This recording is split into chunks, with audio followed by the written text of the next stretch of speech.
another exciting episode of Fantasy Lunch. Pat Hegewald, Caitlin Morale, trying to get this done right.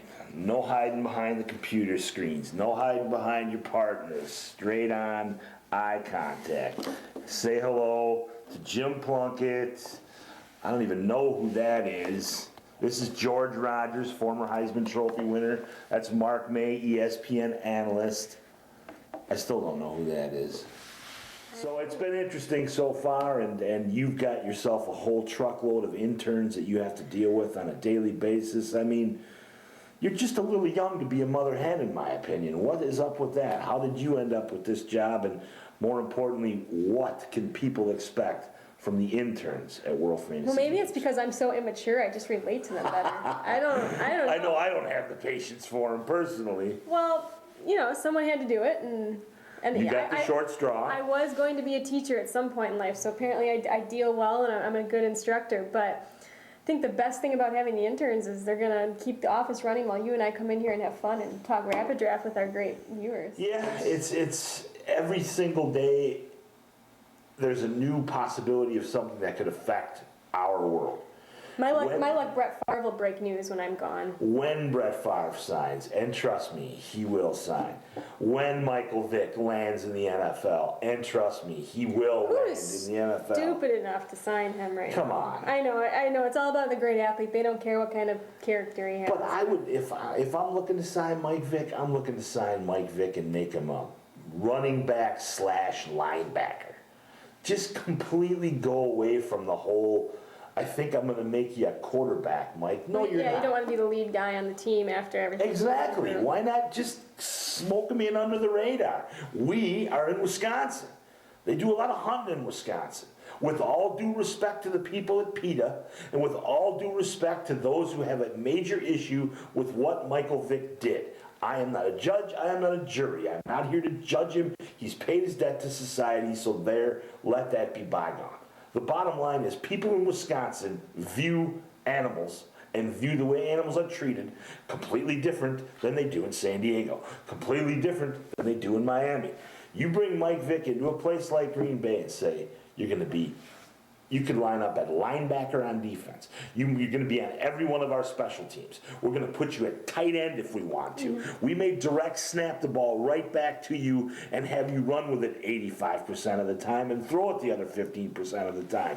I want to see a coach. I want to see an organization use Michael Vick outside the box. I want to see him use Michael Vick outside the box and then find a way to take what he did and turn a negative into a positive. And you know what? It can be done that easy. As long as people aren't so pig-headed to say, "Oh my God, he funded a dog fighting competition and he's a quarterback." Make him something different. Give the dude a chance. I ramble, but I think Mike Vick needs to be given something outside the box. Don't just make him a quarterback. Don't just make him a dog fighting financier. Or a pension fraudulent. Don't forget that, of course. We could list them all off. Well, sometimes you got to be on paper. If you're on paper, then you're somebody. There are people that live in the world. Someone said there's no such thing as bad press, right? There's no such thing as bad press. I'm not saying I want Mike Vick here. I'm saying do something with him than just trying to make him the next great quarterback. Make him the first all-around. Make him the first all-around guy. I think he had his chance to be the next great quarterback, and he screwed that one up for himself. Yeah, make him play football and then have him UFC box on the weekend or something. You know what I mean? We know he's into fighting. In the off season, there you go. Now you get your ass in the cage. You find out how it feels. Have people betting on whether or not you live or die. And you know what? I think Mike Vick can eat that alive. I think he can handle that with no problem. You think by the time I come back, Ocho Cinco's name will be 2 instead of smushed together? Chad 8-5. Yeah, really. If they could just get Chris Henry, if the Bengals could get Chris Henry to stay on the straight and narrow, and now that they've got Lavernius, and allegedly Carson Palmer's elbow is fine, shoulder, elbow, whatever. All right. Just send 8-5 packing. I mean, come on. I think you should send him to a team where the number 85 is retired. It's ridiculous. I mean, and hey, if you're the Bengals, you got to make your stand. I get that. But I mean, you already employ Cedric Benson and Chris Henry, some of the biggest thugs. But they're the Hard Knocks team too. Of all time. For HBO Hard Knocks. But I mean, really, who's going to want to watch the Bengals on HBO Hard? I mean, the Cowboys, that was something to watch. That's America's team. Jerry Jones is all about the circus. That man is a three-ring circus in himself. He likes a show, and he's probably the guy who coined the term, there's no such thing as bad press. Right. But the Cincinnati Bengals, I mean, that show is going to be, bottom line, Chad 8-5. That's all the show is going to be about, because he's a moron. Now, what do you think of Michael Irvin out trying to find Jerry Jones a football player? I don't know. I think he's looking to get his name, because he's given all this. He's helped with the medical bills of the coach that got paralyzed after the facility crashed down.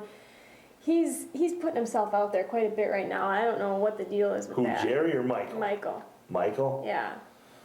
And let me tell you what, I mean, every time Michael Irvin goes out on front of the camera, he certainly opens up to a ton of And do we really, I mean, and I know the American public loves this reality, let's pick someone and make them a star BS, but do we really need another show to do this? And do you really need it for a guy that's going to be 54th on the Dallas Cowboys?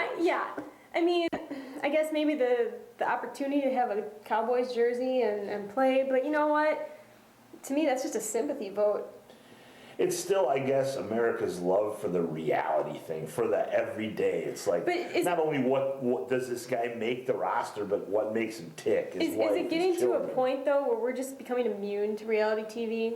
Because it's just like, oh, another show. Okay, great. Like, how many people are going to... It's not like Spike TV or something, isn't it? It's not even on a network. So who's really going to watch this show? I would say probably enough people that Cowboys fans? Enough people that know that Michael Irvin has a tendency to maybe do or say something stupid, whether or not Jerry Jones is going to come in and do or say something stupid. That man wants his face on camera as much as possible. I don't get it. And hopefully it all works out in the wash, but the bottom line is, are people plain and simply living their lives through reality TV? I mean, I love the one that's called I Love Money, which is basically, that I found out through my children, is nothing more than people who were once on reality shows competing on a reality show. I mean, I get the whole American Idol thing. I get that. And they make their own star. And by the time the guy's a star, he's already so well loved that he couldn't help but possibly be a star. And we shouldn't really knock the reality show thing, because one of our prizes on Rapid Draft is reminiscent of reality TV. It's true. If you win the grand prize, which is $250,000, okay, that's fantastic in itself. But then next year you get to be a pro. You could sit right here. Which I think you got the chops. You got the chops. Sit right here. I think some people are more excited about being the pro than they are about the money. If you got the chops to sit in front, you can sit next to Caitlin. If she's not traveling in Tokyo or Philippines or Australia, you can come in and you can sit Why would I visit the 7 wonders of the world when I can be here in Kenosha, Wisconsin? Sitting next to the only wonder, the wonder what the hell you're doing next to him. That's the wonder right there. That's going to do it for this edition of Rapid Draft Lunch TV. Rapid Lunch, Fantasy Lunch. Every person's fantasy to be with Caitlin and Pat at lunch. There you go. So look for Caitlin to give you some updates from France, from abroad. All Thanks over. for joining us for Thanks. Fantasy Lunch. We'll see you next time.